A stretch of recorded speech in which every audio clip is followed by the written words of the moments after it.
Para a nossa consideração nesta manhã, quero convidá-los a abrirem a palavra do Senhor em Marcos, capítulo 10, os versos de 46 a 52.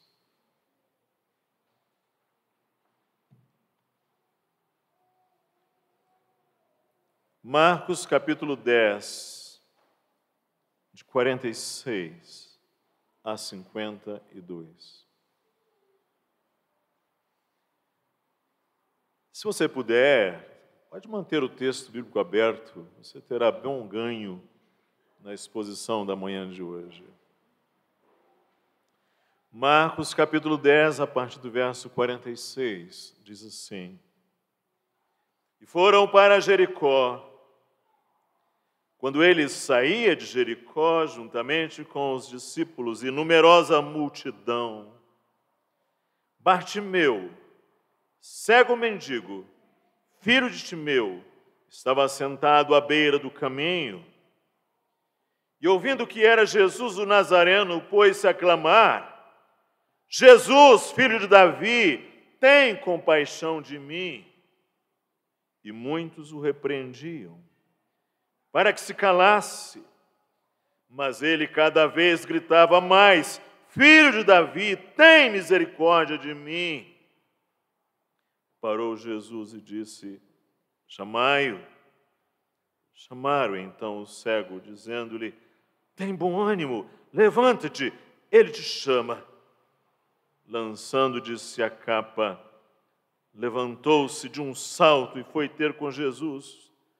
Perguntou-lhe Jesus: Que queres que eu te faça? Respondeu o cego: Mestre, que eu torne a ver. Então Jesus lhe disse: Vai, a tua fé te salvou. E imediatamente tornou a ver e seguia Jesus estrada fora.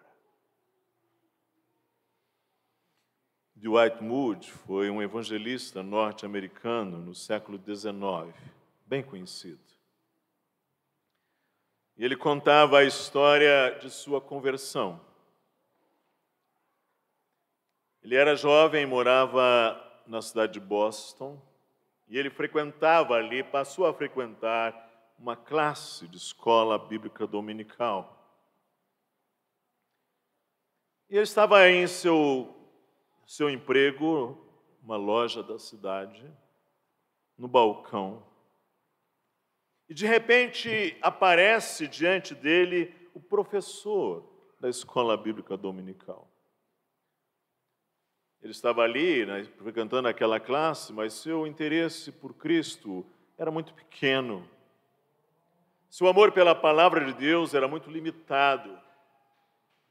E veio o professor, na hora do trabalho, do outro lado do balcão, colocou a mão sobre o ombro dele, falou de Cristo, falou da alma dele. E ele descreveu esse momento assim: Eu nem sentia que tinha uma alma até então. Eu disse a mim mesmo: isso é uma coisa muito estranha. Aqui está um homem que nunca me vira até pouco tempo atrás. E ele está chorando pelos meus pecados. E eu nunca derramei uma lágrima pelos meus pecados. Escrevendo mais tarde, ele disse: Eu não me lembro de tudo quanto ele me disse naquele dia, mas ainda posso sentir o poder da mão daquele homem no meu ombro até hoje.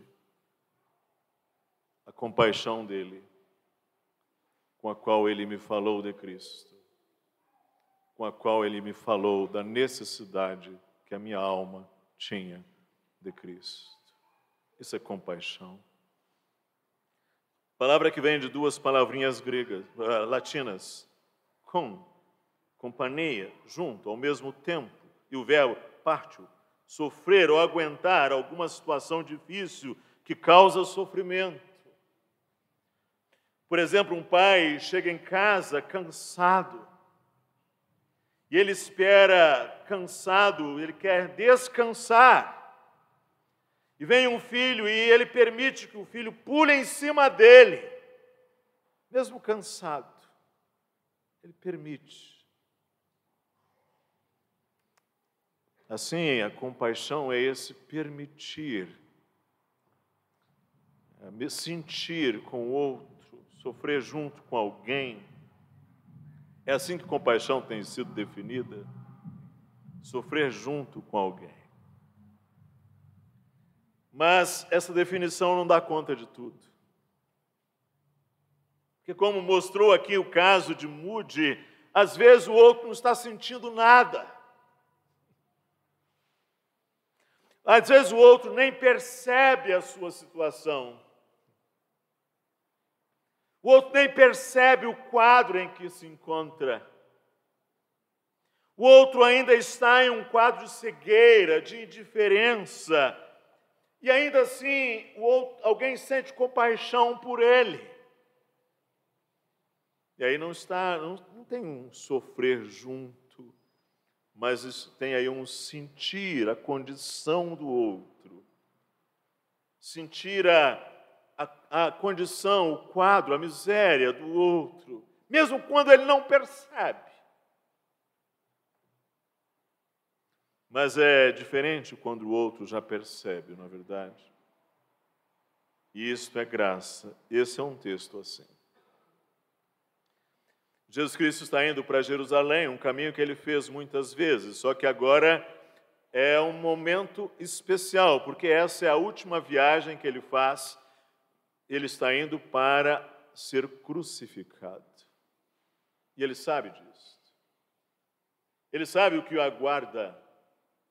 Ainda lá em Cesareia de Filipe, lá ao norte, ele manifestou no olhar a intenção de ir para Jerusalém. Disseram os apóstolos que viram isto nele. Ele está indo para Jerusalém para dar a sua vida, para ser crucificado, para sofrer. Os apóstolos e todos os que seguiam a Cristo tinham uma expectativa sobre como será o reino de Cristo. Ele é o Messias. Como será o Messias no seu reino? E havia uma discussão sobre quem seria o maior no reino de Cristo. Quem seria o maior? Jesus vai dizer que para ser o maior no reino dele, é preciso ser como uma criança. Para ser o maior no reino dele, é preciso ser como servo. Naquela época, crianças e servos estavam na base daquela pirâmide social. E Jesus vai dizer que você, para ser grande no reino dele, você precisa ser como a criança e o servo. Isso vai dizer que agora acontece Jesus indo para Jerusalém. Os discípulos estão com essa ideia: quem é o maior? Em Lucas, o episódio que nós lemos acontece não muito depois de Jesus abençoar as crianças. Em Mateus e Marcos, após a mulher de Zebedeu pedir para que os seus 2 filhos fossem os 2 maiorais no reino de Cristo, Jesus vai dizer aí, como você pode ver nos versos a partir do 43, se você quiser ser grande no reino, você precisa servir. Quem quiser ser o primeiro entre vós, será servo de todos. Porque o próprio Filho do Homem não veio para ser servido, mas para servir e dar a vida em resgate de muitos.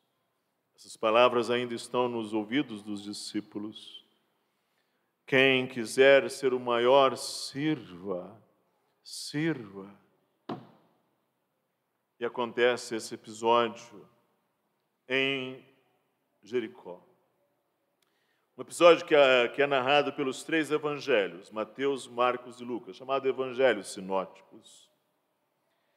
E Mateus e Marcos diz que o episódio acontecia quando Jesus saía de Jericó E Lucas diz que aconteceu quando Jesus se aproximava de Jericó, e a razão é porque havia, claro, uma antiga Jericó e uma nova Jericó, e é isso apenas uma questão de referência de uma ou outra. E Mateus dirá que são dois cegos, embora aqui o Evangelho de Mateus e Marcos traga Bartimeu como o protagonista, ou como aquele que era mais conhecido, mais notório. Diz então que quando eles chegaram em Jericó, cidade antiquíssima, há quem diga que das mais antigas cidades do mundo, seguia Jesus numerosa multidão. Estava ali Bartimeu, que era cego mendigo. Aliás, duas coisas que não eram incomum. O cego naquele dia, com poucos acessos, com poucas possibilidades, mendigava. Ele é Bartimeu porque a palavra Bar significa filho, filho de Timeu. E ele estava sentado à beira do caminho, mendigo e cego. Está à margem, à beira do caminho, à margem, assim mesmo, mendigando. E ouvindo que era Jesus o Nazareno, ele pôs-se a fazer aquilo que ele podia fazer. Com as veras da sua alma, ele clamou e ele disse: Jesus, filho de Davi, tem compaixão de mim. Tem compaixão de mim. Todos ouviram. Como Cristo estava indo para Jerusalém, e o fluxo era intenso, e havia como que uma agenda a ser cumprida, as pessoas o repreendiam para que ele se calasse, mas ele gritava cada vez mais: Filho de Davi, tem misericórdia de mim. Jesus parou e disse: chamai-o. Lembra lá atrás? Quem quiser ser o maior, seja esse o que vos sirva. É preciso ser servo, é preciso ser como a criança. E agora está o mendigo, cego, à margem, clamando. E ele diz: chamai-o. Isso é extraordinário. É o Senhor Jesus Cristo aqui, manso e humilde e bom. E foram chamá-lo: levanta, tem bom ânimo, ele te chama. E ele, lançando de si a capa, levantou-se. Talvez a única coisa que ele tivesse era a capa. Levantou-se num salto e foi ter com Jesus. Imagina o cego levantando-se assim, abruptamente, num salto, e ir com Jesus. Porque ele não enxerga, mas ele ouve, ele sente, ele percebe, ele tateia. Jesus faz pergunta, né? O que queres que eu faça? O que queres? Esse Deus que faz perguntas, às vezes perguntas óbvias, mas que são importantes. O que queres que eu faça? E ele respondeu o cego, mestre, que eu torne a ver. Provavelmente em algum estágio da vida foi acometido pelo vírus sarcoma, não é? E agora perdeu a vista, como muitos. Não enxergava. Mestre, que eu torne a ver. Então Jesus disse: vai, a tua fé salvou. E imediatamente ele tornou a ver e seguia Jesus estrada fora. Jesus está indo para Jerusalém. Ele tem uma meta: a cruz. Ser levantado o madeiro. Já está sofrendo. Ele é como um cordeiro que vai para o matadouro. Já está sofrendo. que a sua alma experimenta, ninguém jamais experimentou. Ele está experimentando um sofrimento solitário, só dele, indo para Jerusalém, o Messias, filho de Davi, aquele que tem direito legítimo à casa de Davi, está indo sozinho. Tem uma meta. Mas há um mendigo, cego, mendigo, à beira da estrada. E não é um estorvo, não é um número, não é uma coisa, é uma pessoa, está clamando: Filho de Davi, tem misericórdia de mim.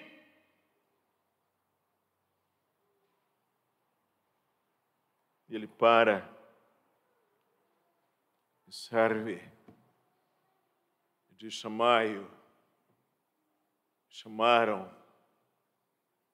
Deixa a capa e vem. Ainda pergunta, porque não é uma coisa, não é uma massa plástica, não é um ser passivo, é uma pessoa. É uma pessoa, sente, quer, tem vontade, tem pensamentos, tem autodireção, auto-orientação. É uma pessoa. Que queres que eu te faça? Ele disse: Mestre, que eu torne a ver. É a da maior dor. É a ferida mais latente, mais aberta. Mestre, que eu torne a ver.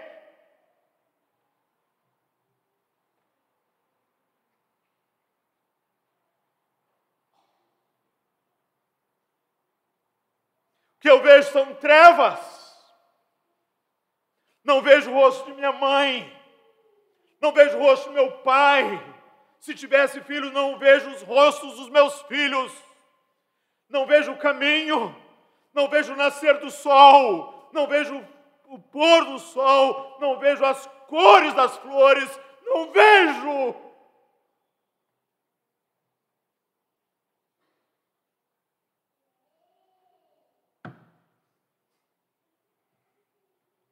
Que queres?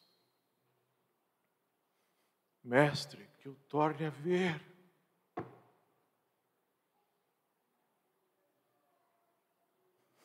Jesus disse: vai, a tua fé te salvou. E imediatamente tornou a ver e seguia Jesus. Estrada fora, a tua fé.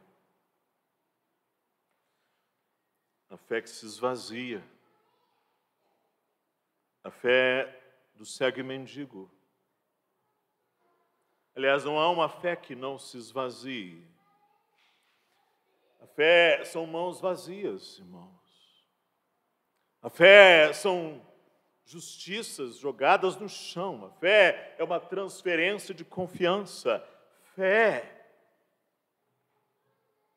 A fé é exatamente um despojar, um despir, um esvaziar-se, um diminuir e um transferir de esperança, de confiança. E ele tem fé em Cristo como Messias.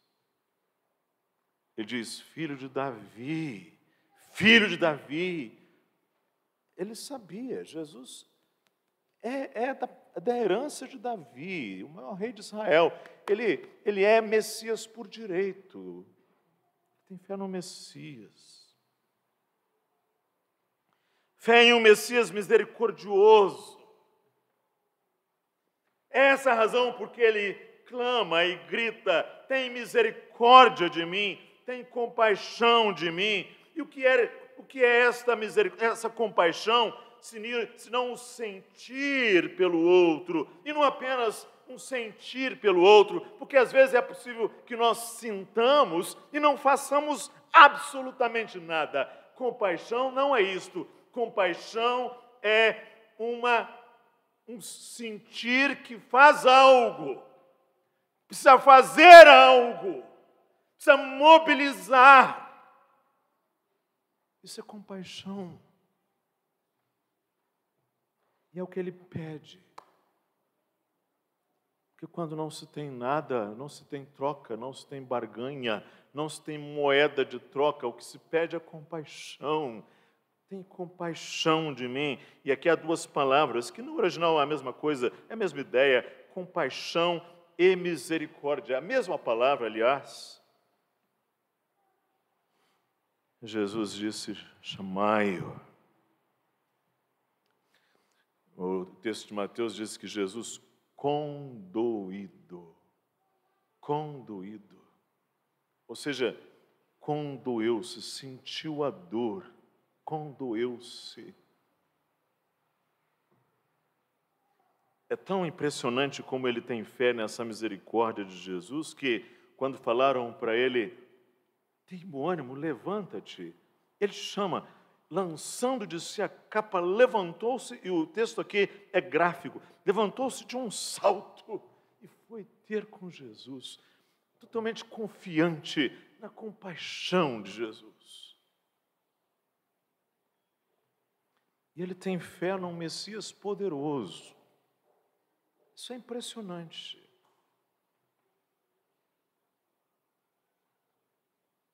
O que queres que eu te faça? As pessoas estão ouvindo. O público está ouvindo. O que queres que eu te faça? E ele diz, mestre, que eu torne a ver. Isso é fé no Messias poderoso. Ele tem fé que Cristo é o Deus onipotente. Ele já ouviu muito de Jesus, o Nazareno, que, aliás, muitas vezes já passaram em Jericó. Ele tem fé. Nós temos fé suficiente na compaixão de Deus. Você que ouve a palavra nesta manhã, ou você que vai ouvi-la posteriormente, você tem fé na compaixão de Deus? Sabe, nós não podemos trivializar, nós não podemos baratear, nós não podemos banalizar ou escarnecer da compaixão de Deus. Não podemos escarnecer da compaixão de Deus, porque tem pessoas que fazem isso. Tem aquelas pessoas que dizem assim, eu vou continuar vivendo a minha vida de pecados, de desobediência, de insolência, de rebeldia, de impenitência, de iniquidade, mas no último dia, o Senhor Jesus Cristo, Deus vai olhar para mim, para essa cara de bom menino que eu tenho, e vai falar, rapaz, pode entrar aqui. Tem pessoas que acham, elas trivializam, elas banalizam a compaixão de Deus, mas Deus é santo, Deus é justo. Certamente, e não devemos brincar com essas coisas. Mas o primeiro grande ataque do maligno, e ele tem obtido êxito, é em fazer o ser humano duvidar a bondade de Deus. Ele fez isso lá com a mulher, ele fez isso com o primeiro casal, fez duvidá-los da bondade de Deus. É assim que Deus disse, Ele não quer o bem de vocês. O Senhor disse a Israel, eu não manterei para sempre a minha ira. Ele é um Deus longânimo, Ele é um Deus compassivo. Os servos do Senhor experimentaram, afirmaram isso. O rei Ezequias, que nasceu e passou a reinar numa época de grande desobediência, numa época de grande impenitência, ele diz assim, porque se vós vos converterdes ao Senhor, vossos irmãos e vossos filhos acharão misericórdia perante os que os levaram cativos e tornarão a esta terra, porque o Senhor, vosso Deus, é misericordioso e compassivo e não desviará de vós o rosto se vos converterdes a Ele. Ezequias lembrava a Israel de que Deus, Ele é misericordioso e compassivo e Ele acolhe o humilde e contrito e o arrependido. Você pode ter motivos para suplicar a compaixão de Deus. Suponha que haja uma pessoa a quem falta o afeto por Deus, a quem falta o afeto pelos familiares, a quem falta o afeto pelo próximo. Peça a misericórdia de Deus.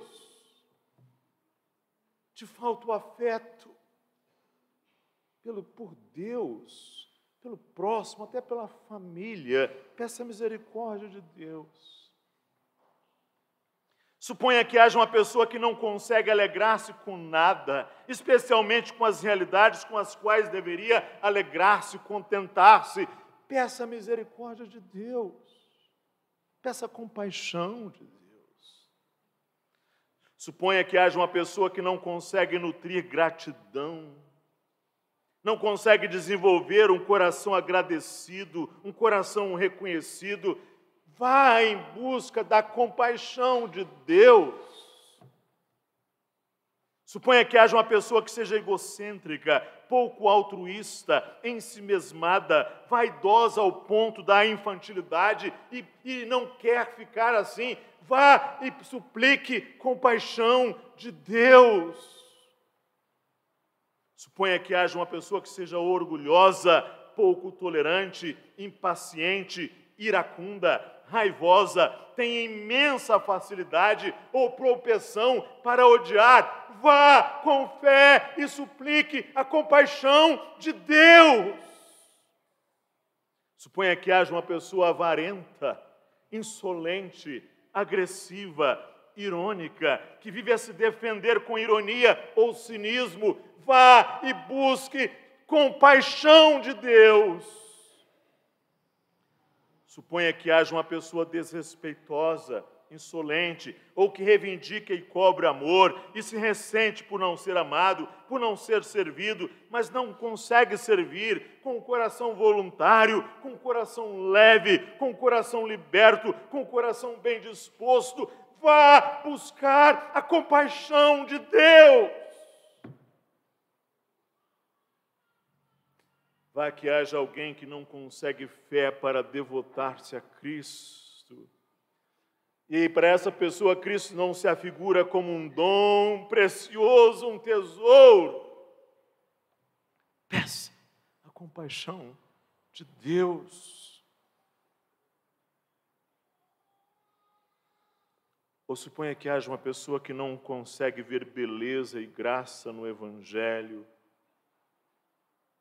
O Evangelho não faz sentido para ela, a Bíblia não parece atraente, a Bíblia não parece bela, a Bíblia não parece relevante para ela, não há luz nessas coisas para ela, seus olhos estão como os de Bartimeu, cegos para esta coisa. Peça a compaixão de Deus.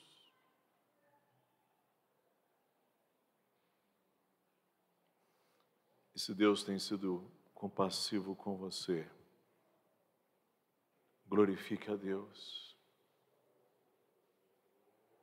Glorifique. O Evangelho de Lucas termina esse episódio dizendo o seguinte, que ele imediatamente tornou a ver e seguia-o, glorificando a Deus. Também todo o povo, vendo isto, dava louvores a Deus. Se você tem recebido da compaixão de Deus, glorifique a Deus. Exalte a Deus. Celebre a Deus. Quando Moisés recebeu as tábuas, ele desceu, o povo estava adorando um bezerro de ouro. Ele ficou irado. Quebrou as tábuas.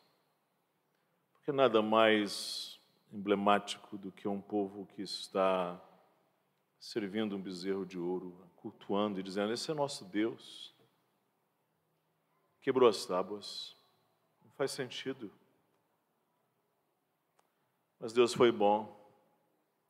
As pessoas que acham que a lei é ruim, elas não entendem. A lei é boa, ela faz o papel dela, ela é muito boa, ela é graça de Deus. Ela já é graça. Moisés recebeu novas tábuas. Ele foi entregar as tábuas. Diz o texto lá assim, que passando o Senhor por diante dele, ele clamou: Senhor, Senhor, Deus compassivo, clemente e longânimo, e grande em misericórdia, e fidelidade que guarda a misericórdia em 1000 gerações, que perdoa a iniquidade, a transgressão e o pecado, ainda que não inocente o culpado, e visita a iniquidade dos pais dos filhos até a 3ª e 4ª geração.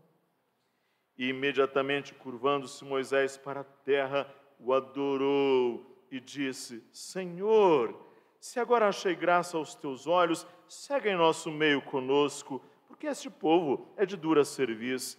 Perdoa a nossa iniquidade e o nosso pecado, e toma-nos por tua herança. Extraordinário Moisés. Coração pastoral de Moisés,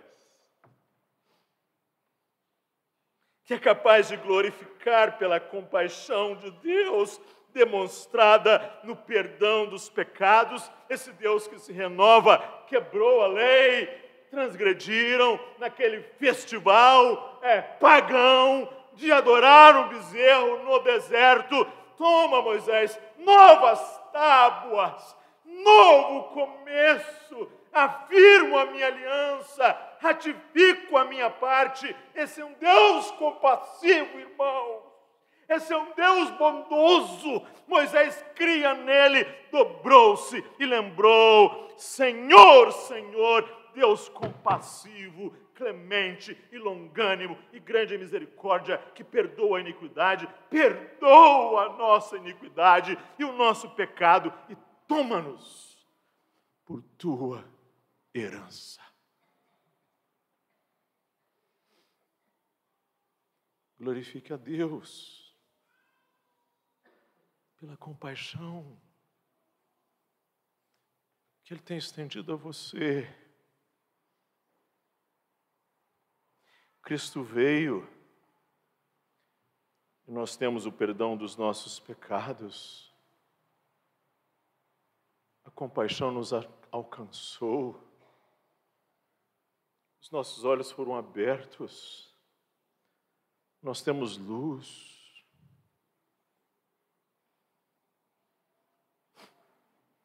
Lucinha estava brincando, menina de 6 para 7 anos, no playground da lanchonete. O menino da idade dela estava brincando ali também, mas o tênis dele estava com o cadarço desamarrado. E o menino caía a todo instante. Lucinha chamou o menino. Vem cá. Pediu para que ele parasse um pouco.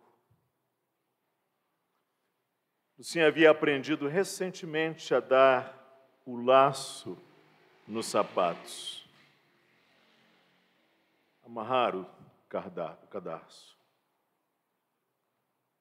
O menino veio. Ela baixou-se. Ela ajoelhou-se de fato. E amarrou os sapatos do menino. E voltaram a brincar. Sabe, irmãos, a compaixão genuína desce. A compaixão genuína se reclina. Esse Deus que se dobra. Esse Deus que se reclina, esse Deus que vem ao nosso encontro, porque compaixão combina com um coração quebrantado. Bartimeu clamava, um cego e mendigo clama, porque crê na compaixão, crê nesse Cristo que se reclina. E pergunta: que queres que eu te faça? Filho do homem não veio para ser servido, mas para servir e dar a sua vida em resgate de muitos. Quando aquele pródigo estava lá apacentando os porcos, judeu apacentando o porco, ele se lembrou do pai.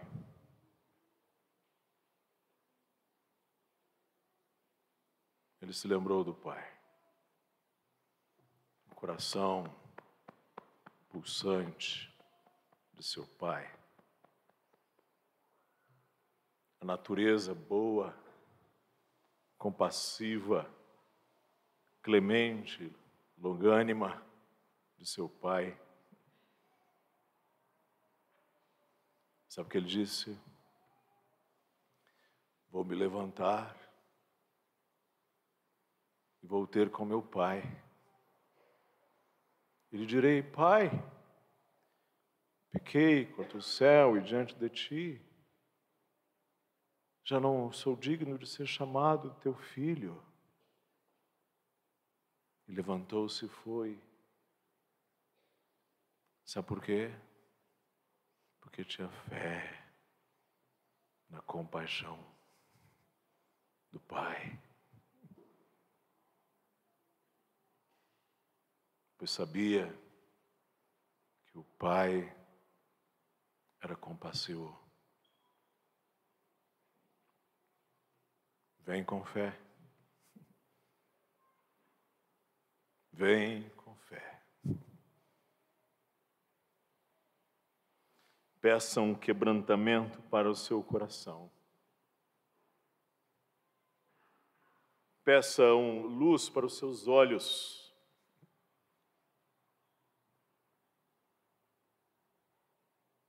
Peça esse oxigênio divinal, celestial, para o seu respirar, para a sua alma.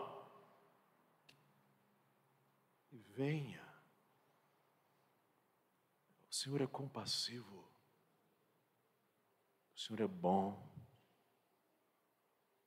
Ele acolhe corações quebrantados. Ele se reclina. E ele ainda pergunta ao mendigo e cego à beira da estrada: o que queres que eu te faça? Venha a Cristo e venha com confiança na compaixão dele. Você vai encontrar um Cristo amoroso, humilde, manso e bom. Pode vir. Venha com confiança e que Deus te abençoe. Vamos falar com o Senhor. Vamos orar. Senhor, o Senhor tem sido compassivo, muito antes mesmo de percebermos o estado em que nós nos encontrávamos.